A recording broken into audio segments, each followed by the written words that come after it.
What's going on, guys? Hey, listen, today we've got a fragrance from the house of Roja. It is a very popular one, but I'm sure probably most of you don't own it. Strap up. Okay, dinner for two. I watch that head move side to side as I let this in into the room. You were on time, let's connect minds. Trying to get into a mood. We gon' be fine. Close up the blinds, no rush. Finish the food. All right, welcome to the Scent Bubble. I am your host for the afternoon. Today from the house of Roja, we are sampling Enigma Pour Homme Parfum Cologne. And this is, I believe, a remake of a remake of a remake of Creation E, if I'm not mistaken, because you have the original Pour Homme before the Parfum Cologne, which is richer. And I believe that this Parfum Cologne series is an attempt to modernize and sparkle up the top notes of everything in the Parfum Cologne series with Roja, whether that be Vetiver, Enigma, Scandal, Danger, Elysium, etc.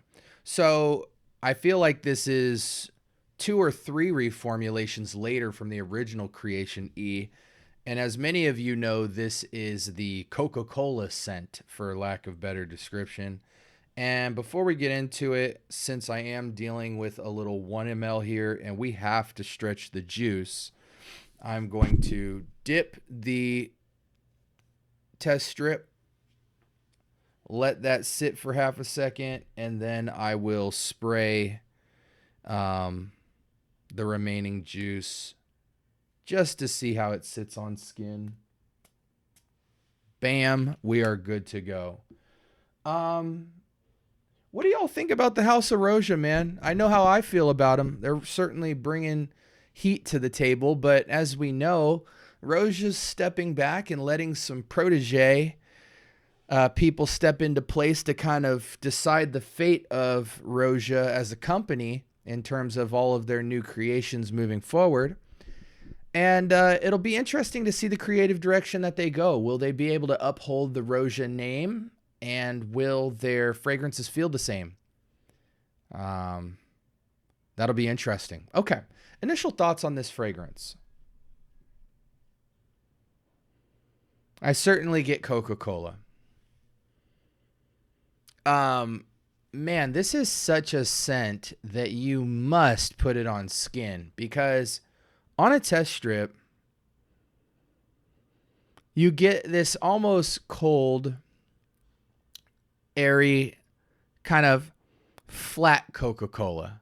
It doesn't have the spritz, the bubbly sparkliness, but it is a juicy Coca-Cola syrup almost. But it's light, airy, fresh Coca-Cola with a little bit of emphasis on kind of a fresh spiciness. Whereas on skin, at least for me, and this is where it'll probably vary for all of us, based off how much we're absorbing the perfume, you know, the oil in our skin, changing the DNA, whatever. On my skin, it turns very warm spicy, very fresh spicy, very ambery, and almost goes slightly Middle Eastern on my skin, where it's just this kind of ambery, vanillic, almost balsamic, ambery, I want to say balsamic first, ambery, balsamic spiciness that's slightly sweet. It still has the Coca-Cola vibe, but I feel more Coca-Cola from the test strip, like distinctively. And then when I put it on skin, it immediately sits down and everything that was in the background is now foreground. And the Coca-Cola-ness of the fragrance is almost gone for me. Like, it's like on strip, and I want you guys to feel this. That's why I'm overly describing the same thing over and over. On this, I would estimate like this is a Coca-Cola fragrance. On skin, I would say maybe it's inspired by Coca-Cola, but it's not a Coca-Cola fragrance per se. So definitely put this sucker on skin. Yeah, this is a Coca-Cola, fresh spicy, warm spicy, super ambery. It wears pretty clean, almost dry, yet the weight of the juice as a smell feels syrupy in the most airy, fresh way possible. So it sits on top of skin, not in it. The spices are really doing something interesting because, again, for me, I get some balsamicness, and then I almost get like this tiny brush of tobacco, and then some other spices that I'm not quite sure what I'm getting. But again, that's what tints it kind of Middle Eastern for me. Let's go ahead and switch screens here, see what we're dealing with. So this got a 4.18 rating out of 5 with 1,600 votes. So a good amount of people have purchased this. Let's read this. Shrouded in a swirl of cognac and tobacco, a suave figure sits cool and composed at the bar of a private members club where the scent of woods and leather pervade. Dressed in a way that defies the club rules, this alluring presence is definitely unexpected. Why is he here? How did he get in? You cannot take your eye off this mysterious man. Warm touches of spice blend in soft vanilla and benzoin, which create a sense of ambiguity. Nothing is quite what it seems. A note from the brand. Okay. This isn't... Before you guys start thinking that this is like some mystery man, it doesn't feel mystery manish to me in the same way that Oud for Greatness feels. It doesn't have a darkness with it. It's definitely got like that cognac spice and warmth, but it's very light and playful with it. It's not heavy dose, which takes away from kind of the bravado that would come with a mystery fragrance. This is very playful and non-intimidating. So I think they're kind of inaccurate there. But anyways, let's go to the top notes. Bergamot, heliotrope, jasmine, neroli, geranium, rose de mai in the middle. Cognac and vanilla and tobacco and benzoin are kind of the most of this fragrance in terms of what's creating that Coca-Cola accord. Heavy cognac, touch of vanilla, benzoin, and tobacco. Ginger, ambergris, cardamom, sandalwood, pepper, and patchouli. So as far as a spice or a harshness, you have all these textural components coming from the ashiness of tobacco, the I don't know if effervescence is the word, but just a spritz from that ginger. You guys know how in like Imagination and a lot of these fruity fragrances, it has like this almost carbonation spritz on the top of a fragrance in terms of what ginger can do texturally to a fragrance. Then you have cardamom spice, pepper spice, and then patchouli sometimes can have a earthy, spicy feel to it. So there's all this freshness lightening up the fragrance through all of these multifaceted florals that have a lot of character. So that's kind of taking what would typically be a heavy dose bravado mystery fragrance and making it feel more playful and light and airy. It's so crazy. The fragrance almost changes 20% on my skin into something else than what I'm smelling on the test strip. I imagine you would get 6 to 8 hours of performance pretty much without trying. Obviously, it's like the Enigma prior to it, which would be a richer version of this. So I'd be curious to see, like, it for my men out there who are interested in this type of scent. I almost would recommend you go back in time and get the Parfum Pure Homme because it's going to be richer. Whereas if you're a young guy who wants a Coca-Cola scent, getting Enigma would make all the sense in the world because it won't be overly complex, but it will be rich and you'll have that Roja touch. Tonka Cola, I've smelled Tonka Cola.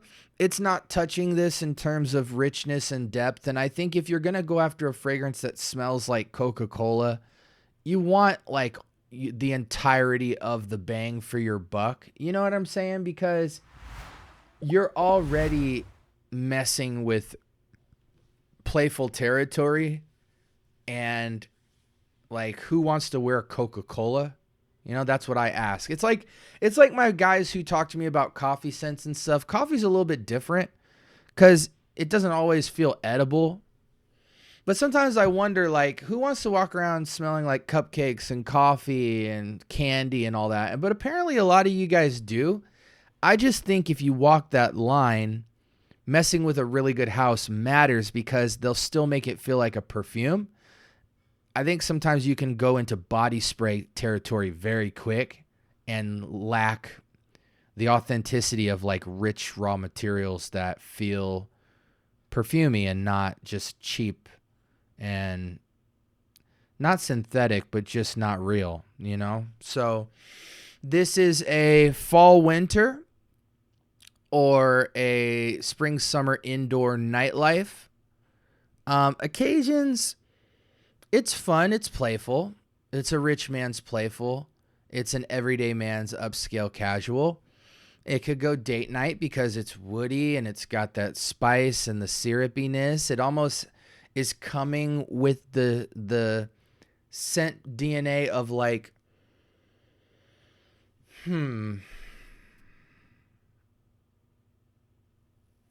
what is it coming like on here? I don't know. It's got this boozy. It's this woody, spiced vanilla, almost like a Noir Extreme type of feel, but it's injected with so much of this kind of mass appealing cognac and spices that it's not like Noir Extreme. It can fit the same mood, but this is way more playful, you know? This is like spicy, sexy, sweet, but overly playful to me. At least the Parfum Cologne version. That's why I'm saying if you're a younger guy, I would lean towards something like this. Whereas if you're a 25, 30 and up kind of guy, go back in time. Get the original Creation E or the Pour Homme. Because you're just going to have a much more richer, less soda syrup kind of feel to it. Alternatives to this, if you want Coca-Cola feel without smelling like Coca-Cola, where the Coca-Cola is so toned down, it's more about everything else. Ambar Dominicano from Day 3 is a great option that has Coca-Cola in it, a Coca-Cola Accord. And yet you're not going to smell it and go, oh, Coca-Cola. Like you might like, you know what? This kind of has a Coca-Cola vibe to it. But initial impressions on it, if you never even mentioned it, you might just fly under the radar. It's more about this ambery, spicy experience that still has the vanilla and still has a Coca-Cola Accord, but it's much more tastefully perfumey. So that's a good alternative, especially from a price standpoint. But I mean, honestly, without any discounts or anything, Ambar Dominicano is like $155. I think Creation E bounces between $130 and $180 on discounters. So they're pretty comparable. It's more about what style do you want. Now, for all my young guys out there who think again, sprays on this, I do think it could be perfectly unisex, maybe masculine leaning, but I think a woman could totally rock this just due to the amounts of sweetness and florals in this. What was I going to say? Yeah, sprays on this, you could go 4 to 8. You know, if you're indoors, I think 4 or 5 sprays will totally be fine. But if you're going outside or you want to last a whole day, or maybe you're going to an event, that's when I think you got to kick it up to like 8 and just rock out. Now, for all my younger guys who might say like, well, what should I get? Ambar Dominicana, Tonka Cola from Mancera, Roja. I think Roja easily outclasses Tonka Cola while still having that modern, youthful feel to it. So I think Tonka Cola immediately gets eliminated. Now, if you had never smelled Creation E, Enigma, or Ambar Dominicano, Tonka Cola feels a lot more special at first if you're into that. But once you put them side by side to Roja and Ambar from Day 3, it's like, okay, they tried, but in terms of complexity of concept and not even just complexity, but just raw material and balance and all that. Like Roja and Day 3 is bringing a lot more to the table. Now, I know there's other cognac vanillas and stuff doing it, but as far as Coca-Cola scents, I feel very comfortable communicating with you guys through those three: Mancera, Roja, and Day 3, because it's like you don't really need to go anywhere else. These three are kind of staples in terms of a Coca-Cola fragrance. So yeah, if you're a young guy, go Enigma over Tonka Cola.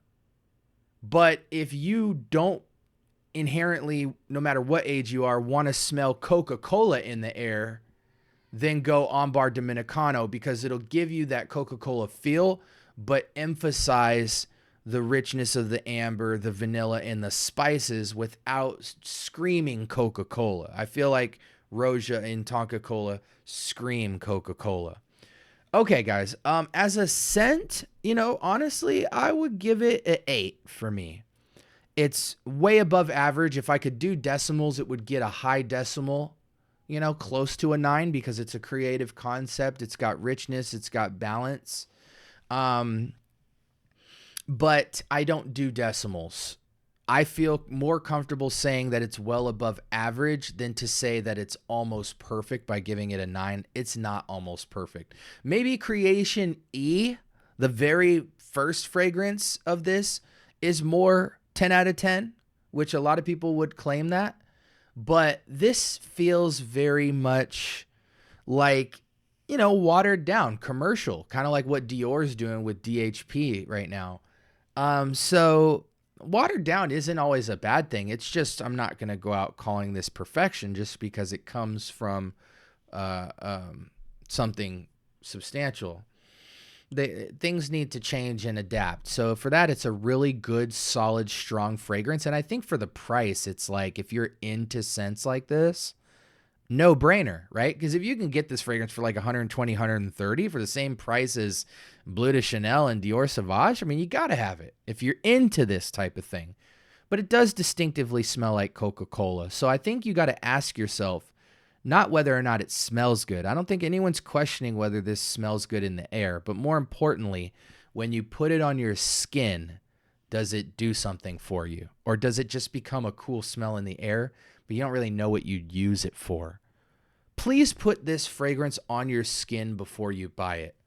Because after everything I've just said, when you smell it on a test strip versus putting it on skin, it's night and day difference. The fragrance changes by about 20 to 25% by the time it hits your skin and settles down. Whole different fragrance. So make sure you do that before you decide if this is something that you want. Again, this was Roja Parfum's Enigma from the Parfum Cologne series. And make sure you guys like, comment, and subscribe. More importantly, turn on that notification bell. I do drop like a madman. So if you're into fragrance content of all shapes and sizes and hearing about people from the community and entertainment and all that stuff, this is the place that you want to be. So give me a sub, spend the week with me, and see if you'd like to stay. You'd be shocked at what you find. Hope you guys have a blessed rest of your week. And until next time, if you have any questions, drop them in the comment section. I do talk back. Have a great day.